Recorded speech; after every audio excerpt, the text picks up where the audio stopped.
എല്ലാ പ്രിയ കൂട്ടുകാർക്കും സീനാസ് ഗാർഡൻ എന്ന ഞങ്ങളുടെ ചാനലിലേക്ക് ഹാർദവമായ സ്വാഗതം. കൃഷി ചെയ്യുക എന്നത് എല്ലാവർക്കും ഇഷ്ടമായ ഒരു കാര്യമാണത്.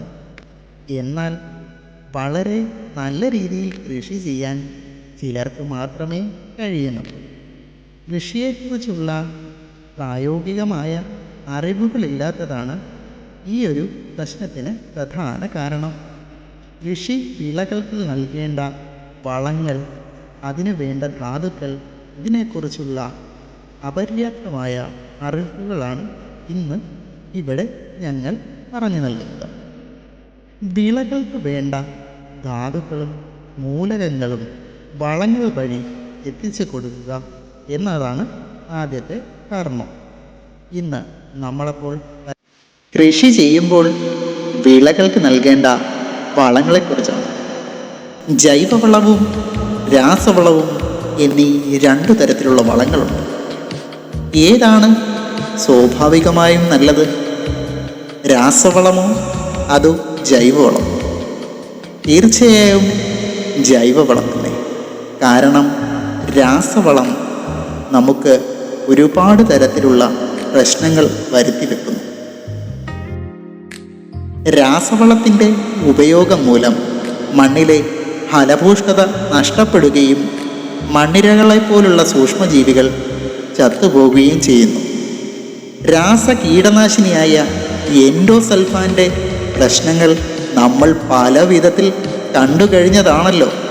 അതിനാൽ നമുക്ക് ഏറ്റവും അത്യുത്തമമായ വളങ്ങൾ എന്നത് നാടൻ ജൈവവളങ്ങൾ തന്നെയാണ്. നൈട്രജൻ മുതൽ സിങ്ക്, ബോറോൺ പോലെയുള്ള മൈക്രോ ന്യൂട്രിയൻസ് വരെ നമുക്ക് ഈ ഓർഗാനിക് ഫെർട്ടിലൈസർ വഴി ലഭിക്കുന്നു. ജൈവവളങ്ങളുടെ ശ്രേണിയും അത് എങ്ങനെ ലഭിക്കുന്നു എന്നതുമാണ് ഇന്ന് ഇവിടെ നമ്മൾ പറഞ്ഞു തരുന്നത്. ഒന്ന്, ചാണകം. നൈട്രജൻ്റെ പ്രധാന കലവറയാണ് ചാണകപ്പൊടി. ഉണങ്ങിയ ചാണകപ്പൊടിയാണ് ചെടികൾക്ക് അഭികാമ്യം എങ്കിലും പച്ച ചാണകം സ്ലറിയാക്കി ഒഴിക്കുന്നത് വഴി ചെടികൾക്ക് നൈട്രജൻ കണ്ടന്റ് കിട്ടുന്നു. നൈട്രജൻ എന്നത് ഇലകൾ വളരാനും ചെടിക്ക് പ്രാഥമികമായ നൽകാൻ പറ്റുന്ന ഏറ്റവും നല്ല വളമാണ്. പശുക്കളും മറ്റും കഴിക്കുന്ന പുല്ലിലൂടെ കിട്ടുന്ന നൈട്രജൻ്റെ അളവ് ചെടികൾക്ക് ഒരുപാട് സവിശേഷതകൾ നൽകുന്നു. 2, എല്ലുപൊടി. ബോൺമീൽ എന്ന പേരിൽ മാർക്കറ്റിൽ സുലഭമായി ലഭിക്കുന്ന എല്ലുപൊടിയിൽ ഫോസ്ഫേറ്റ് എന്ന മൂലകം അടങ്ങിയിരിക്കുന്നു. ചെടികളുടെ തണ്ടുകൾക്ക് ബലം നൽകാനാണ് എല്ലുപൊടി നൽകുന്നത്. 3, പൊട്ടാഷ് എന്നറിയപ്പെടുന്ന ചാരം. നാടൻ ചാരം ഉപയോഗിക്കുന്ന വഴി കാലിയസ് എന്ന മൂലകം ചെടികൾക്ക് ലഭിക്കുന്നു.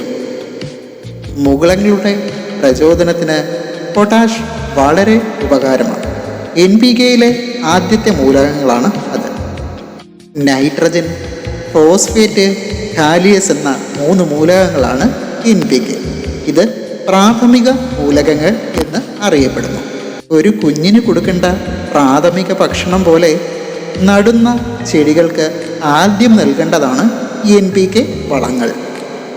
പ്രാഥമിക മൂലകങ്ങൾക്ക് ശേഷം ദ്വിതീയ മൂലകങ്ങൾ തുടങ്ങുന്നു. സിട്രിയൻസ് അടങ്ങിയ വേപ്പിപ്പിണ്ണാക്ക്, കടല പിണ്ണാക്ക് എന്നിവ ചെടികൾക്ക് പ്രതിരോധശേഷി നൽകുന്നു.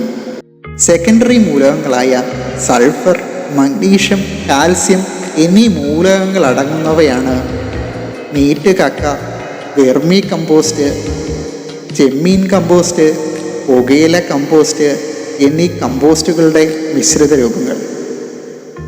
ആടുവളങ്ങളും കോഴിവളങ്ങളും ഇവയെല്ലാം സെക്കൻഡറി മൂലകങ്ങൾ നമുക്ക് പ്രതിനിധാനം ചെയ്യുന്ന നല്ല വളങ്ങളാണ്. വളങ്ങളിലെ ഏറ്റവും പ്രധാനി എന്നറിയപ്പെടുന്നത് മൈക്രോ ന്യൂട്രിയൻസ് ആണ്. സിങ്ക്, ബോറോൺ എന്നീ 2 മൂലകങ്ങൾ അടങ്ങിയിട്ടുള്ള മൈക്രോ ന്യൂട്രിയൻസിൻ്റെ പ്രധാന കലവറകളാണ് ഫിഷ് അമിനോ ആസിഡും എഗ് അമിനോ ആസിഡും. ഇവ രണ്ടും ചെടികൾ പൂക്കാനും കായ്ക്കാനും ഏറ്റവും അത്യുത്തമമായ വളങ്ങളാണ്. നമ്മുടെ നാട്ടിൽ ഏറ്റവും കൂടുതൽ കാണപ്പെടുന്ന ഇരിക്കുന്ന ഈ സസ്യത്തിൽ നിന്നും ബോറോണിൻ്റെ അംശങ്ങളും നമുക്ക് ലഭിക്കുന്നതാണ്. ജൈവ രീതിയിൽ കൃഷി ചെയ്യാൻ ഏറ്റവും അത്യുത്തമമായ വളങ്ങളാണ് ഇവയെല്ലാം. ജൈവവളത്തിൻ്റെയും ജൈവ കൃഷിയുടെയും ഈ അറിവുകൾ ഇഷ്ടപ്പെട്ടെങ്കിൽ ഞങ്ങളുടെ ചാനൽ സബ്സ്ക്രൈബ് ചെയ്യുക. ജൈവവളങ്ങളും അവയുടെ ഉപയോഗങ്ങളെക്കുറിച്ചുമുള്ള മറ്റൊരു വീഡിയോ വേണമെന്നുണ്ടെങ്കിൽ താഴെ കമൻറ്റ് ബോക്സിൽ രേഖപ്പെടുത്തുമല്ലോ. അപ്പോൾ ജൈവ കൃഷിയിലൂടെ നമുക്കൊന്നിച്ച് മുന്നേറാം കൂട്ടുകാരെ.